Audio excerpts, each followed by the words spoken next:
Bernard Madoff. Bernard L. Madoff. Bernard Madoff. Bernard Madoff. Madoff.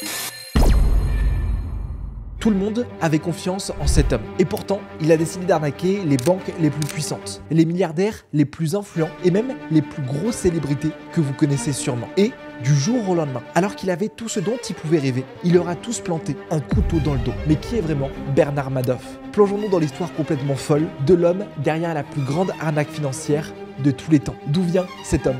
Comment a-t-il fait pour voler autant de personnes? Et au final, quel est le montant qu'il a arnaqué en seulement 17 ans pour qu'aujourd'hui, autant de personnes parlent de lui? Et vous allez voir, ça va vous choquer. Avant de devenir l'escroc le plus célèbre de la finance, Bernard Madoff était juste un gosse comme les autres. Il voit le jour en avril 1938, à New York, dans le quartier de Queens. Ses parents, Ralph et Sylvia Madoff, sont des immigrés juifs venus de Pologne, et autant vous dire qu'ils n'ont pas eu un début facile. À l'époque, l'Europe de l'Est est loin d'être un endroit sûr pour les juifs. Dès 1920, la montée des tensions antisémites pousse de nombreuses familles à fuir. Et, comme des milliers d'autres familles, les Madoff font un pari risqué. Ils embarquent pour les États-Unis, cette terre promise où tout semble possible. Sauf que l'American Dream, c'est beau sur le papier, mais en vrai, c'est presque totalement l'inverse. Ils sont arrivés en Amérique avec zéro argent. Et comme beaucoup de familles immigrées à l'époque, il devait se battre pour survivre. Son père, Raph, enchaîne les petits boulots. Employé dans une usine, vendeur, tout ce qui lui permet de ramener un peu de fric à la maison. Mais ça ne suffit pas. Parce que oui, New York, ça fait rêver, avec sa statue de la liberté et ses gratte-ciel. Mais quand t'arrives sans un sou en poche, c'est une autre histoire. Les loyers sont exorbitants. Tout coûte une blinde et si t'as pas un job en béton, tu galères à bouffer. Et c'est là que sa mère, Sylvia, décide de prendre les choses en main. Elle se dit, pourquoi travailler dur pour de l'argent quand on peut faire travailler l'argent pour soi?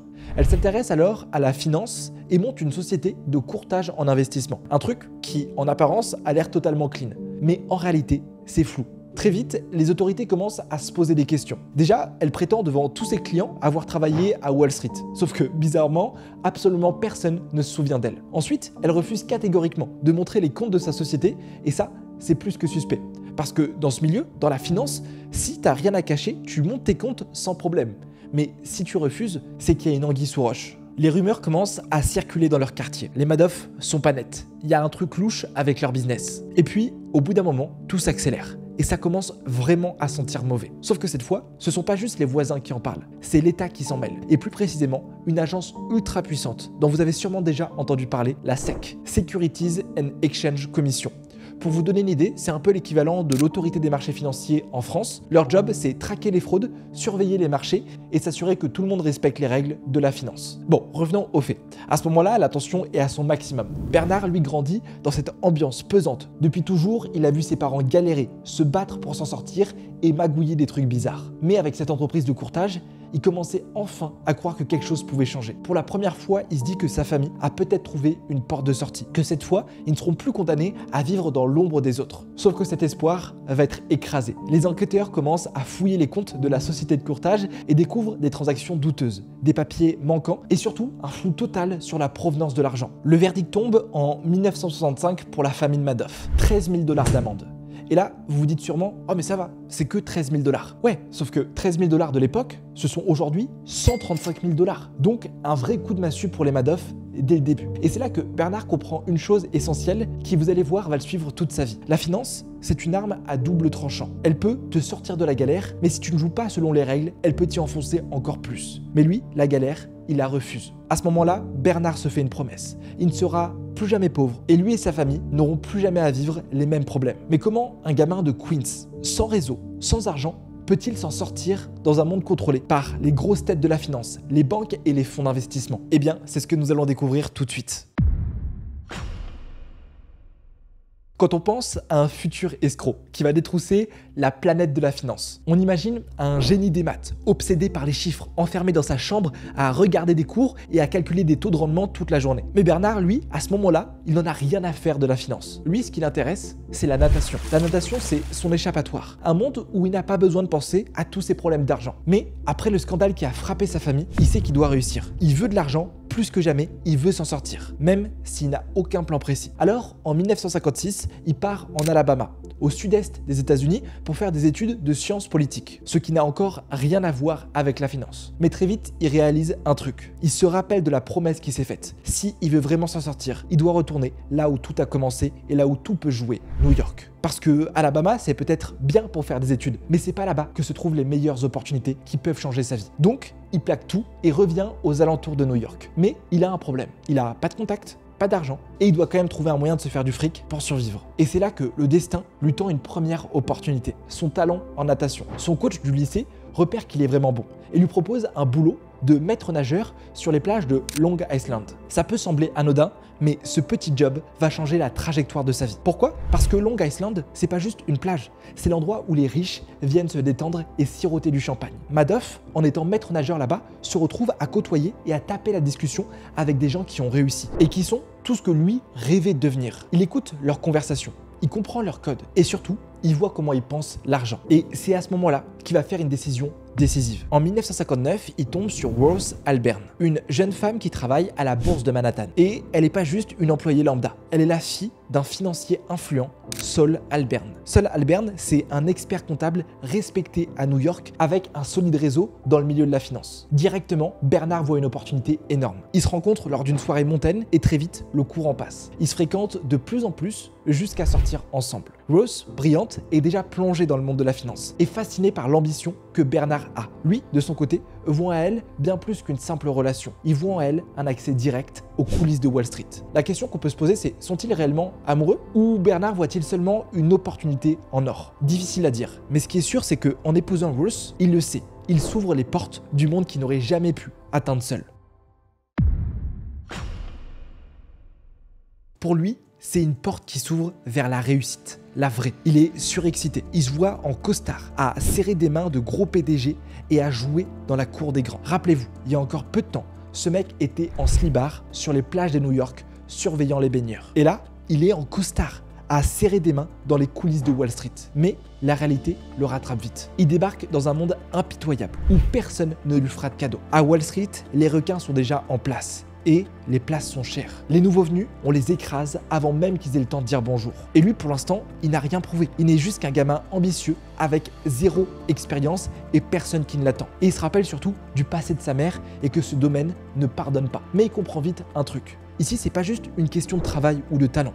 Ce qui compte, c'est le réseau. Qui tu connais, à qui tu fais confiance. Et dans son entourage, il y a une personne qui l'inspire énormément et qui le pousse vers le haut. Saul Alberne, son beau-père. Ce financier respecté est un homme qui navigue dans cet univers depuis des années et qui connaît tous les rouages du système. À chaque dîner de famille, à chaque conversation avec les amis de Saul, Bernard capte des choses. Il écoute comment ces hommes d'affaires parle d'investissement, de bourse, de stratégie financière. Et c'est là qu'il se dit, il veut pas juste être le mari d'un simple financier, il veut construire son propre empire. Alors, en 1960, il décide de se lancer. Il fonde avec Ruth une société de courtage en investissement. Bernard L. Madoff, Investissement Securities LLC. Le problème, c'est qu'il n'a pas un centime pour démarrer. Alors, il va voir Saul Alberne, son beau-père, qui accepte de lui prêter 50 000 $, soit 500 000 $ aujourd'hui. Ouais, c'est un autre milieu. Apparemment, chez les Alberne, un petit coup de pouce, c'est un demi-million. Mais bon, c'est avec cet argent que tout commence. Dès le départ, il capte que pour percer à Wall Street, il ne doit pas juste être bon. Non, il doit être le meilleur. Mais comment tu fais pour te démarquer dans un monde où tout le monde promet déjà monte et merveille? Lui a une idée simple mais risquée. Il va casser les codes. À cette époque, Bernard a 32 ans. La bourse fonctionne encore comme un vieux marché aux poissons. Si tu veux acheter une action, tu dois passer par un courtier qui lui-même passe par un autre intermédiaire pour réaliser ton ordre. Au final, tout ça, ça prend un temps fou et ça coûte une fortune en commission. Madoff, lui, voit un problème, mais aussi une opportunité. Pourquoi ne pas supprimer tous ces intermédiaires et rendre le système plus rapide et plus efficace? Avec son frère Peter, il met alors au point une innovation, un système de transaction électronique. Ça paraît banal aujourd'hui, mais à l'époque c'était révolutionnaire. Ce système permet aux investisseurs d'acheter et de vendre des actions en seulement quelques secondes, sans avoir besoin de passer par un courtier physique. Et c'est un vrai coup de génie, une vraie révolution. En gros, c'est plus rapide, plus simple et moins cher. Il met aussi en place ce qu'on appelle un market maker, c'est-à-dire un système où son entreprise joue le rôle d'intermédiaire entre les acheteurs et les vendeurs. Chaque fois qu'une action est achetée ou vendue sur son réseau, il prend une petite commission, une toute petite commission, mais multipliée par des milliers de transactions par jour, on peut dire que le portefeuille commence à peser lourd. Très vite, son innovation fait un carton. Wall Street est impressionné. Les investisseurs adorent et Madoff devient un acteur majeur de la finance. En quelques années, son entreprise gère maintenant près de 5% des transactions de la bourse de New York. Alors, dit comme ça, 5%, ça peut sembler peu. Mais en réalité, c'est gigantesque. Ça représente environ 1 milliard de dollars échangés par jour, soit 250 milliards de dollars par an. Pour mettre ça en perspective, c'est plus que le PIB de la majorité des pays dans le monde. Bref, Madoff n'est plus un simple courtier, il est devenu une machine.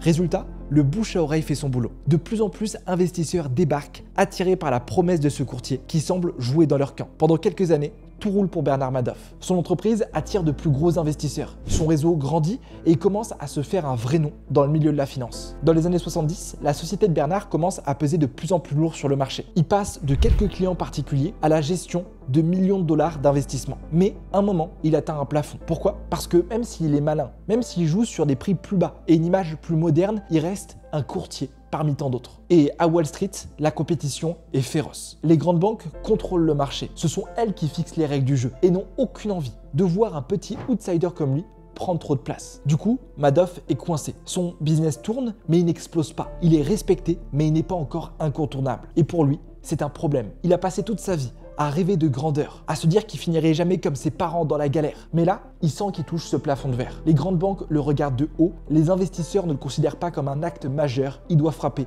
un grand coup. Et c'est là qu'il va faire un choix qui va changer sa vie et l'histoire de la finance. En 1990, alors qu'il a 52 ans, il atteint le sommet de la reconnaissance. Il devient le président du Nasdaq, la deuxième plus grande bourse des États-Unis et la troisième au monde en termes de capitalisation boursière. Sa candidature ne surprend personne. Il a l'image d'un self-made man qui a modernisé la finance. Un visionnaire, un homme de confiance. Et surtout quelqu'un qui comprend mieux que quiconque comment fonctionne le marché. Quand il vient le moment de voter, il bénéficie d'un soutien massif des membres influents du Nasdaq. And I genuinely believe that most practitioners in the marketplace want to comply with the rules. They're not trying to disadvantage anybody. À ce moment-là, il a tout, le respect, l'argent, le pouvoir. Il est vu comme un visionnaire, un génie qui a modernisé la finance. Mais personne ne sait pourquoi, mais ça ne lui suffit pas. En coulisses, une autre facette de Madoff commence à émerger. Il se rappelle de son enfance. Madoff est au sommet. Il est richissime, puissant, intouchable. Il dirige une entreprise qui brasse des milliards, possède des villas partout dans le monde et est marié à une femme influente et surtout président du Nasdaq. Mais ça ne lui suffit pas. Il en veut plus, toujours plus. Et c'est là que tout va basculer. C'est à ce moment-là que Bernard Madoff fait un virage qui va tout doucement le ramener droit dans un mur. Un virage qui va le transformer de génie de la finance en escroc du siècle. Parce que, avec toute la confiance qu'il a accumulée, avec son réseau ultra puissant et son image d'homme intouchable, il comprend une chose. Il peut faire absolument ce qu'il veut. Les investisseurs l'admirent, les banques lui déroulent enfin le tapis rouge, le gouvernement le considère comme un modèle de réussite. Et dans cet univers où tout le monde cherche à maximiser ses profits, Madoff va proposer un deal qui semble trop beau pour être vrai. Et c'est là qu'il sort son arme fatale. Un fonds d'investissement avec un rendement garanti de 17% par an. Peu importe si la bourse monte ou s'effondre, peu importe les crises, Madoff promet de battre le marché sans jamais prendre de risques. Pour vous donner une idée, la bourse en moyenne c'est 8% par an. Lui, il fait quasiment 2 fois mieux, sans fluctuation et sans perte. Si vous placez 100 000 € en bourse classique, dans 20 ans, vous avez environ 466 000 €. Avec le fonds d'investissement de Madoff, ce même investissement représente 2 310 000 €. Et là, en plus, on ne parle pas de petits portefeuilles. On parle de centaines de milliers, voire de millions de dollars qui vont être injectés par les investisseurs. À Wall Street, personne ne fait ça, parce que c'est tout simplement impossible de garantir ses résultats. Mais Madoff, lui, ne donne pas trop de détails. Il laisse planer le mystère, et ça intrigue. Ceux qui veulent en savoir plus se heurtent toujours à la même réponse. Je ne peux pas révéler ma stratégie, c'est un secret. Mais croyez-moi, ça marche. Et ça suffit parce que à ce moment-là, Madoff n'est pas un escroc en costume bon marché. C'est le Bernard Madoff, le visionnaire du Nasdaq, le génie qui a révolutionné la finance. Si quelqu'un peut réaliser ce miracle, c'est bien lui. Alors, les premiers investisseurs se ruent sur l'opportunité. Des particuliers fortunés investissent des milliards. Pareil pour des célébrités et des fonds d'investissement du monde entier. Tous veulent rentrer dans ce fonds d'investissement. Du réalisateur Steven Spielberg, l'homme derrière Jurassic Park et E.T., à l'acteur Kevin Bacon, le méchant dans X-Men, en passant par des géants de la finance comme BNP Paribas, une des plus grosses banques européennes, et HSBC, un mastodonte bancaire mondial. Tout le monde veut une place dans ce fonds qui semble défier les lois de la finance. Et au début, tout se passe exactement comme prévu. Les rendements sont incroyables. Le relevé des comptes montre des profits constants. Aucun accroc, aucun problème. Tout est trop parfait. Mais ce que personne ne sait, c'est que Madoff ne fait aucun investissement. Son fonds n'existe même pas. Mais attendez, comment c'est possible? Ok, imagine, Madoff, il reçoit des millions, puis des milliards, et il n'investit pas un seul centime. Mais alors, il en fait quoi? Eh bien, rien. L'argent, il reste là, tranquillement, sur son compte. Et c'est là que son coup de génie entre en jeu. Parce que quand un investisseur veut retirer ses gains, Madoff ne vend rien. Il ne bouge pas d'un pouce. Il prend juste l'argent d'un nouvel investisseur et le file à l'ancien. En gros, Bernard utilisait le principe même d'une pyramide de Ponzi.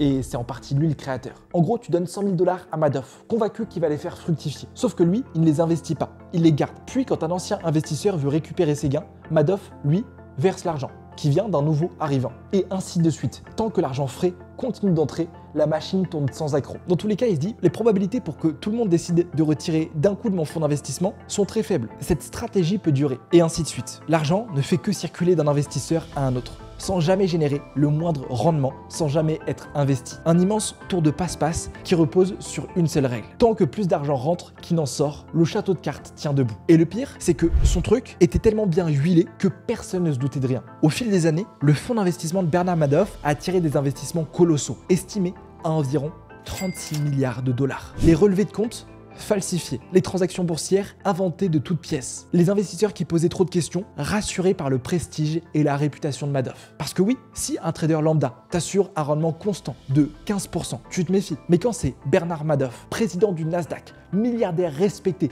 ami des politiciens et des élites financières, là, tu fermes les yeux et tu signes. Et c'est comme ça que l'arnaque a tenu. Et là, vous vous dites, oui, mais son arnaque, elle n'a pas pu tenir longtemps. À un moment, forcément, quelqu'un a dû le voir. Ça a dû s'effondrer. Eh ben, pas du tout. L'arnaque a duré près de 17 ans. Ouais, 17 ans. Jusqu'au jour où finalement tout s'écroule. Des soi-disant investisseurs, convaincus d'avoir trouvé le jackpot, avaient placé des centaines de milliers, voire des millions de $ chez Madoff. Certains avaient investi 500 000 $, pensant sécuriser leur avenir et se sont retrouvés avec zéro. D'autres, comme le financier Jeffrey Picower, un investisseur ultra riche, avait cumulé 7,2 milliards $ en profits fictifs, avant de tout voir disparaître en un claquement de doigts. En un instant, les fortunes bâties sur du vent se sont envolées. Pendant près de 20 ans, Madoff a joué avec le feu. Il a empilé des sommes astronomiques, dupé des banques, des fonds d'investissement, des célébrités, mais comme toutes les arnaques, il y a une fin. Et cette fin, elle va être brutale. Parce que Madoff repose sur un système fragile. Tant qu'il y a plus d'argent qui rentre qu'il n'en sort, tout va bien. Mais le jour où les retraits deviennent plus importants que les nouveaux dépôts, tout s'effondre. Et ce jour-là, il va arriver beaucoup plus vite qu'il n'imaginait. On est en 2008 et c'est la panique partout. La crise des subprimes frappe de plein fouet le monde de la finance. Les marchés chutent, les banques s'effondrent. Tout le monde veut récupérer son argent. Et les clients de Madoff ne font pas d'exception. Du coup, les investisseurs commencent à douter. Certains qui avaient placé des centaines de millions, voire des milliards, décident de retirer leur argent. En quelques semaines, Madoff fait face à 7 milliards $ de demandes de retrait. Le problème, c'est qu'il ne les a pas. Parce que tout cet argent, il ne les a jamais investis. Et là, le château de cartes commence à vaciller. Madoff comprend qu'il est foutu. Il sait qu'il ne pourra pas tenir. Alors, un matin de décembre 2008, il réunit ses fils, Mark et Andrew. Et là, il leur avoue tout. Ses fils, sous le choc, ne réfléchissent même pas. Le soir même, ils appellent les autorités et balancent leur propre père au FBI. Le lendemain, le 11 décembre 2008, en pleine crise financière, des hommes en uniforme se pointent au domicile de Bernard Madoff. Précisément à 8h30, des agents du FBI frappent à la porte de son luxueux penthouse situé sur la Lexington Avenue à Manhattan. Maintenant, le voilà, debout dans son penthouse, qui ne reverra sans doute plus jamais, entouré d'agents en uniforme. Pas de résistance, pas de scandale, il se laisse menotter, impassible. Le seul bruit, c'est celui des flashs des journalistes en bas de l'immeuble. Quand Madoff est arrêté, la finance mondiale retient son souffle. C'est l'incompréhension totale. Le roi de Wall Street est menotté dans son penthouse. En quelques secondes, il passe de maître du monde à prisonnier ordinaire. Comment un homme a-t-il pu escroquer autant de monde pendant aussi longtemps sans que personne ne s'en rende compte? Les médias s'enflamment. Les plateaux télé sont remplis d'experts qui débattent. Les journaux sortent des révélations en série et tout Wall Street est en état de choc. Parce que l'affaire Madoff, ce n'est pas juste un vrai scandale financier, c'est un vrai tremblement de terre. Et très vite, l'enquête relève l'ampleur du désastre. 65 milliards $ volés. Et le pire, c'est que l'argent n'a jamais été investi nulle part. Il a simplement circulé de main en main, dans un jeu de dupes qui a duré près de 20 ans. Mais derrière ces chiffres, il y a des vies détruites, des retraités qui ont perdu toute leur économie, des associations caritatives qui sont retrouvées en faillite, des fonds d'investissement entiers qui ont sombré. On l'a dit, parmi les victimes, des personnalités connues dans le monde entier, parmi elles Daniel Echter, le créateur de mode et de ceux qui ont perdu une partie de leur fortune chez Madoff. Daniel Echter, bonsoir. Bonsoir. Merci d'être là. Un mot d'abord humainement, c'était des années de travail, de carrière. Perdre tout ça d'un coup comme ça, qu'est-ce que ça fait? Bon, ça, on prend un coup au foie, mais bon, on récupère. Comme un boxeur qui a pris un coup, qui est sonné, et puis bon, la vie continue, et puis finalement, il y a quand même aussi d'autres choses que l'argent dans la vie, heureusement. Certains investisseurs ruinés ne supportent pas le choc. Les suicides commencent à s'accumuler. Des hommes et des femmes qui, du jour au lendemain, sont passés de millionnaires à endettés jusqu'au cou. L'affaire dépasse le simple cadre de la finance. Elle devient un drame humain. Et tout le monde veut la même chose, que Madoff paie.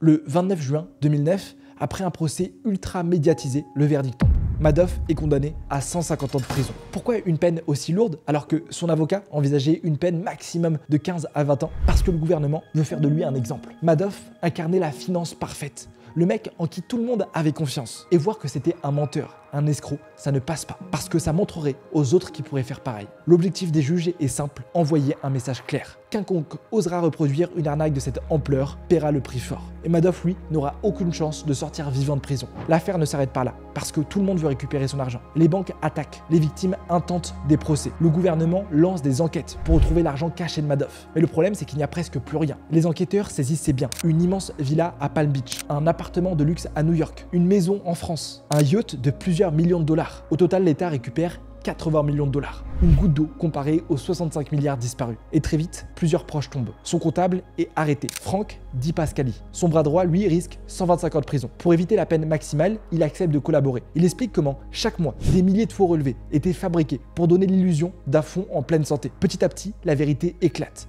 Mais il y a une question que tout le monde se pose. Et ses fils, que se passe-t-il avec eux? Quand Bernard Madoff est arrêté, ses fils, Mark et Andrew, sont sous le choc. Ils jurent qu'ils ne savaient rien. Difficile à croire, mais aucune preuve ne peut les inculper. Sauf que, même s'ils n'échappent pas à la justice, ils vont pas échapper aux conséquences. Dans l'esprit des gens, les fils Madoff sont complices. Les menaces pleuvent. Leur nom est synonyme de trahison. Ils sont rejetés par Wall Street, abandonnés par leurs amis et harcelés par la presse. Mark est accablé par la honte. Il vit avec le poids du nom de Madoff, un nom devenu une malédiction. Et ce 11 décembre 2010, il craque. Il prend son tabouret, accroche sa corde et passe à l'acte.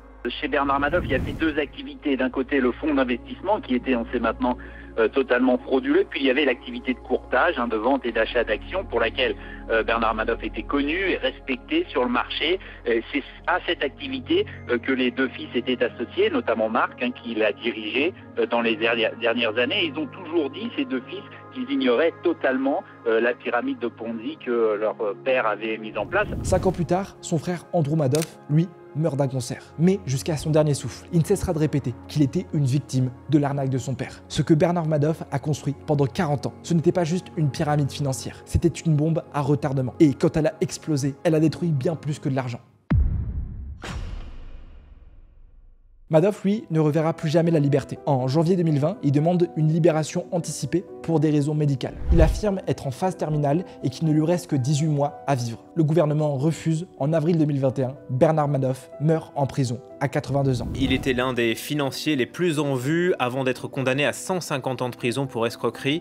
Bernard Madoff est mort derrière les barreaux. Il avait 82 ans. Madoff, pendant plusieurs décennies, sans doute plus de 20 ans, a pris de l'argent d'investisseurs en prétendant qu'il l'investissait sur les marchés. Finalement, il le mettait dans un compte en banque et ce même argent, il le donnait sous forme de faux dividendes finalement à ses investisseurs. Et voilà, tout cela, c'est un Ponzi scheme très classique. L'arnaque Madoff, c'est bien plus qu'un simple Ponzi. C'est un électrochoc pour le monde de la finance. Comment une fraude aussi énorme a-t-elle pu durer aussi longtemps? Personne n'a voulu l'écouter. Parce que Madoff était trop puissant, trop respecté. Parce que personne ne voulait croire que le roi de la finance était un escroc. Lorsque vous débutez l'entreprise Bernard Madoff Securities, quel est votre objectif? Gagner de l'argent, rien d'autre. À cette époque, beaucoup de mes amis étaient courtiers en valeurs mobilières. Donc, me faire une place dans le métier était devenu une sorte de défi pour moi. Et c'est là la leçon de cette histoire. Plus quelqu'un semble parfait, plus il faut s'en méfier. Voilà comment Bernard Madoff a construit la plus grande arnaque de l'histoire et comment tout a fini par s'écrouler. La finance, c'est un monde de dingue. Un monde où certains se font détruire et où d'autres profitent pour tout rafler. Alors, retenez bien une chose. Quand quelqu'un vous promet des gains faciles, sans risque, avec des rendements garantis, méfiez-vous. Depuis cette chute, les garanties en investissement sont devenues illégales. Et il faut comprendre que plus les rendements sont élevés, plus le risque derrière est gros. En finance, l'argent facile n'existe pas. Mais investir intelligemment et savoir tirer par soi-même profit du marché, ça c'est possible et c'est mon métier. Alors si vous voulez en savoir plus sur les marchés et comment fonctionne la finance, je vous invite à cliquer sur cette vidéo juste là-haut. J'espère que vous avez kiffé cette petite histoire. N'hésitez pas à me dire ce que vous en avez pensé de cette arnaque. Est-ce que vous auriez pu tomber dans le piège? Sur ce, je vous souhaite à tous un très bon trading. C'était Casper. Ciao!